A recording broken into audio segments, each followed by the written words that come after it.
What's kicking, y'all? Kwikpanik here, and I'm back with another Yu-Gi-Oh video. Speaking of Yu-Gi-Oh videos, I just wanted to mention that the video game content is coming. I know that all of my videos so far have been about Yu-Gi-Oh, but the video games are in the works, I promise. So hang tight. I'll keep you all updated on my new Twitter, which is @Kwikpanik, my new Instagram, which is Kwikpanik Gaming, and on my new Facebook page, which is Kwikpanik Gaming as well. So hang tight and keep your eyes peeled for updates on those social media outlets. So today's topic is going to be about side decking in Yu-Gi-Oh! What brought this topic up for me and what made me think that this is something that people need to learn a bit about was I run a locals here on Sundays, and somebody had asked me for help with their side deck as far as improving a matchup that they had. When I looked at the 15 cards they had for their side deck, none of the cards had anything to do with improving their matchups for any matchup whatsoever. It was just 15 cards that, honestly, they didn't belong in a side deck at all. So, as I looked around at all of the decks that are being played around me, now these are all casual players save for one or two, but as I was looking around at the side decks, I realized that nobody had any clue what they were doing with the side decks, and most of the times, they didn't get utilized whatsoever, despite them having terrible matchups against certain meta decks. So, if you don't know what a side deck is, it's 15 cards that sit outside of your main deck. And in competitive play, you have 3 games, sometimes 2. It's best 2 out of 3. That's how I should have said it. So, in those games between 1 and 2 and 2 and 3, you have the ability to take these 15 side deck cards and change them out with cards in your main deck. What you should be doing is improving your matchup against the game that you're playing right now. So, if you have a bad matchup against something like, say, Infernoids, and you're playing Metal Foes don't really banish a whole lot except for maybe Metal Foes counter, and that's about it. Or if you're running Pot of Desires. But these are all interchangeable with cards like Imperial Iron Wall, which is a complete floodgate against decks like Infernoids. So putting Imperial Iron Wall would be a great start. This also improves your matchup against Invoked and Zombies. So it seems redundant to side more cards to improve those matchups when you already have them in for Infernoids.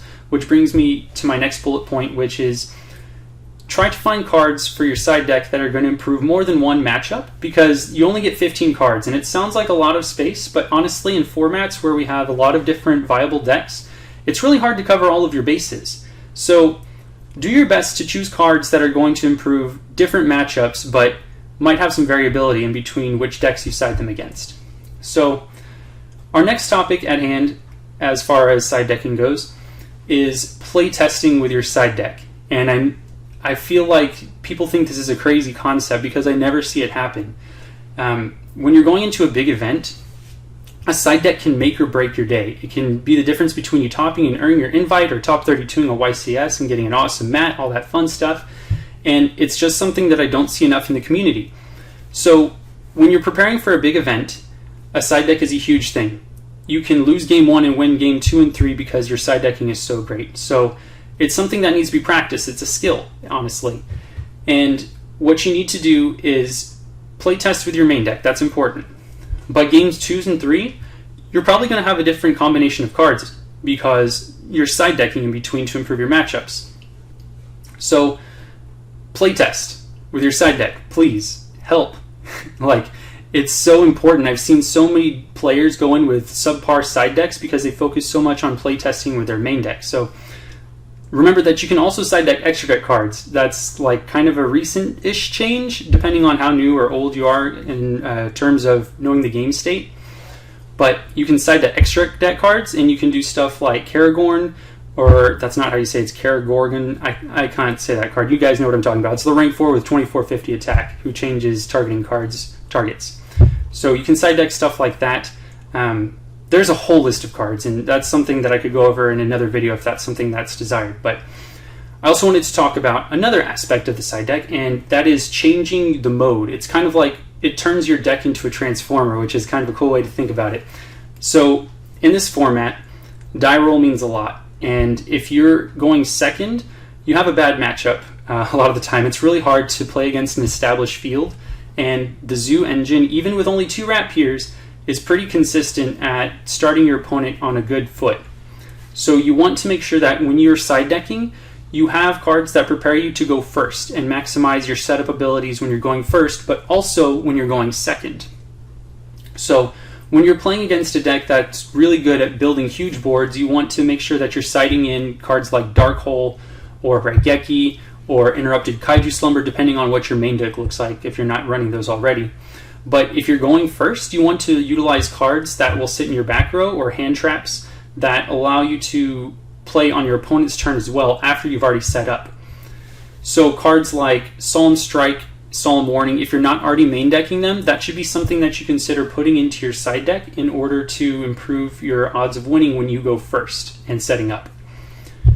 Now, there's also a really cool way to use your side deck that I've seen pretty successful in the past, and this mostly happens in formats where decks are prepared to play against a certain kind of deck. So, for instance, I saw this a lot in Teledad. Players would take a lot of their engine and they would side it out, and they would totally side into a different deck, practically.